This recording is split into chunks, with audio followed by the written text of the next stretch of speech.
Saya Ramdan Alamsah yang katanya pengacara terkenal. Asik. Jangan lupa subscribe, like, and share channel YouTube-nya Cekermi, cerita keren misteri.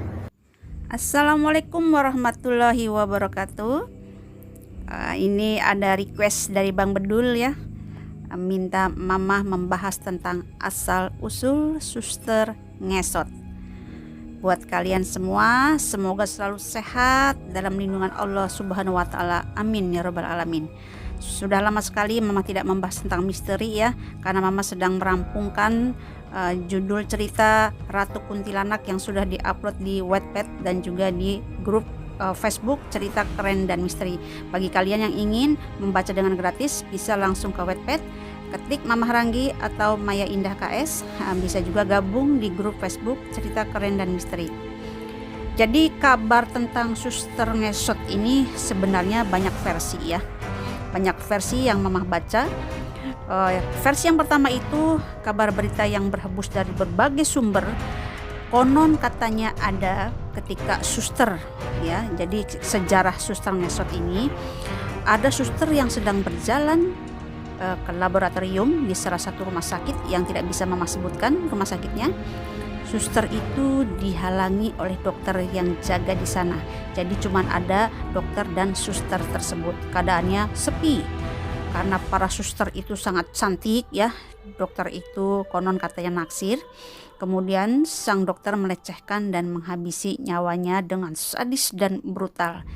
Kaki suster tersebut konon katanya diamputasi dan dikubur di ruangan laboratorium itu. Itu menurut versi yang pertama. Menurut versi lain, ada lagi yang mengatakan bahwa suster tersebut sudah dinodai sampai hamil, kemudian jasadnya dimakamkan di area rumah sakit. Jadi ini sudah ada berbeda dalam dua versi ya. Ada lagi yang konon katanya sebenarnya asal usul suster ngesot ini, dia adalah seorang yang konon suster ini adalah keturunan Belanda bernama Norah, dan dia memiliki ilmu gaib ya. Ilmu gaib, entah ilmu gaib yang seperti apa, tepatnya di sebuah panti jompo. Norah ini memanfaatkan kekuatan gaibnya untuk menghabisi semua penghuni yang ada di panti jompo tersebut dengan alasan dendam pada masa lalunya. Akhirnya aksi dari Norah ini ya diketahui masyarakat sekitar, sehingga warga sangat marah dan menghukum Norah dengan memukul kakinya sehingga remuk dan hancur. Jadi mungkin Norah ini konon katanya arwahnya gentayangan ya. Kalian harus tahu bahwa tidak ada arwah yang gentayangan. Nah, ada lagi kisah zaman Mamah masih kecil.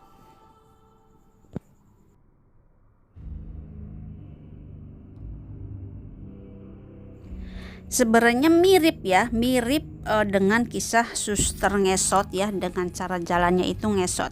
Jadi waktu Mama masih kecil itu sekitar kurang lebih 45 tahun yang lalu, orang tua pada zaman dulu itu sering wanti-wanti kepada anak-anaknya, keluarganya untuk tidak keluar sebelum maghrib ya.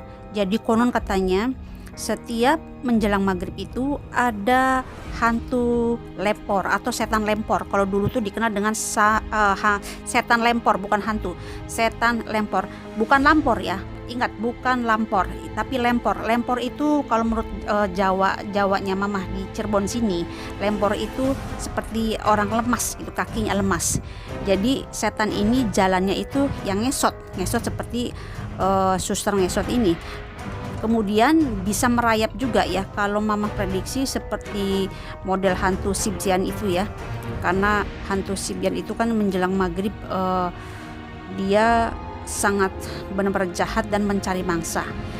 Menurut agama Islam juga menjelang maghrib itu memang diharuskan untuk tidak keluar rumah ya. Kalau bisa jendela, pintu ditutup, makanan ditutup supaya setan tidak masuk ke dalam rumah kita melalui jendela, pintu atau makanan ya. Jadi mungkin pada zaman dulu itu disebutnya setan lempor, kalau sekarang mungkin dengan berbagai macam cerita, dengan berbagai macam banyak versi yang diceritakan masyarakat tentang asal usul suster ngesot ini, banyak sekali kisahnya bermacam-macam.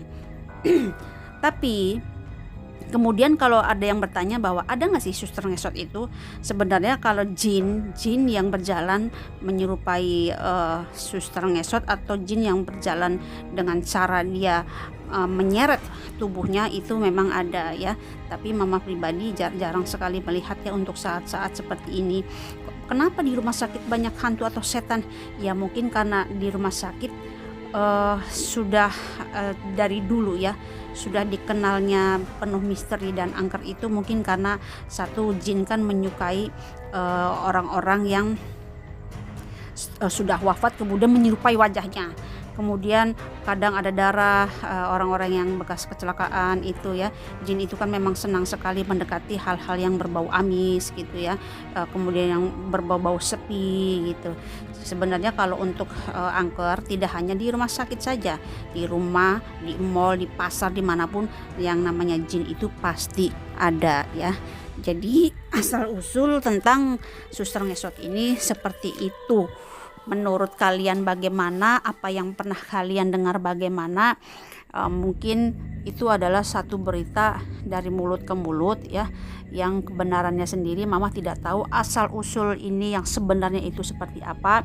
Tapi kemungkinan saja kalau berita tentang ada oknum ya, oknum, karena tidak semua dokter ya, ada oknum mungkin yang menyukai kemudian melecehkan, kemudian sampai menghabisi, mungkin saja bisa terjadi ya. Mama lagi agak sedikit batuk. Mungkin saja bisa terjadi karena zaman sekarang pun orang kalau sudah akalnya tidak dipakai, melihat wanita cantik biasanya langsung disergap ya. Jadi kalau mama pribadi sih tidak terlalu meresapi tentang kisah hantu ngesot ini ya.